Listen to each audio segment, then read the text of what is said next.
मायावती ने लोकसभा चुनाव से पहले बने एनडीए और एनडीए की गठबंधन की उम्मीद पर पानी फेर दिया है। उन्होंने साफ कर दिया कि बसपा दोनों मोर्चों में से किसी के साथ शामिल नहीं होगी। बता दें कि दोनों गठबंधन लोकसभा चुनाव की जंग में उतरने से पहले कुनबे का विस्तार करने की रणनीति पर काम कर रहे थे। एनडीए और इंडिया गठबंधन मायावती को पाले मिलाने के लिए डोरे डाल रहा था। मायावती के बयान से साफ हो गया कि अब बसपा किसी भी गठबंधन का हिस्सा नहीं बनने वाली है। बता दें कि इस समय यूपी में इंडिया गठबंधन में सपा, कांग्रेस और रालोद जैसे दल एक साथ हैं। वहीं इंडिया गठबंधन को छोटे मोटे दलों का भी साथ मिला है। इसके अलावा यूपी एनडीए में बीजेपी, सुभाषपा, निषाद पार्टी और अनुप्रिया पटेल अपना दल हैं।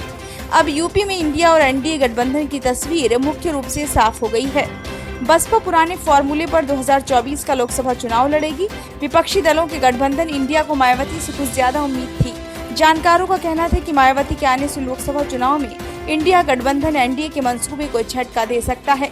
बीजेपी ने उत्तर प्रदेश की 80 सीटों पर कमल खिलाने का लक्ष्य रखा था। मायावती के एनडीए का हिस्सा बनने पर बीजेपी को मिशन 80 को पूरा करने में सहयोग मिलने की उम्मीद थी। अब उन्होंने रुख साफ कर दिया है। मायावती की पार्टी बसपा किसी भी गठबंधन में लोकसभा का चुनाव लड़ने नहीं जा रही है। बसपा के इंडिया की छतरी से बाहर होने पर अब अखिलेश यादव की समाजवादी पार्टी यानी कि एसपी और जयंत चौधरी की रालोद, कांग्रेस और वाम दल बच गई है। मायावती ने ऐलान किया है कि बसपा लोकसभा चुनाव का चुनाव अकेले लड़ेगी। उन्होंने इंडिया गठबंधन की तरफ से बीजेपी की बी टीम बताए जाने पर भी निशाना साधा। दोनों गठबंधन से किनारा करते हुए मायावती ने मीडिया से फर्जी खबर नहीं फैलाने की अपील की।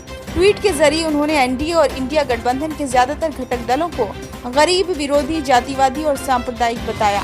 उन्होंने कहा कि इसीलिए गठबंधन की छतरी में चुनाव लड़ने का सवाल पैदा नहीं होता।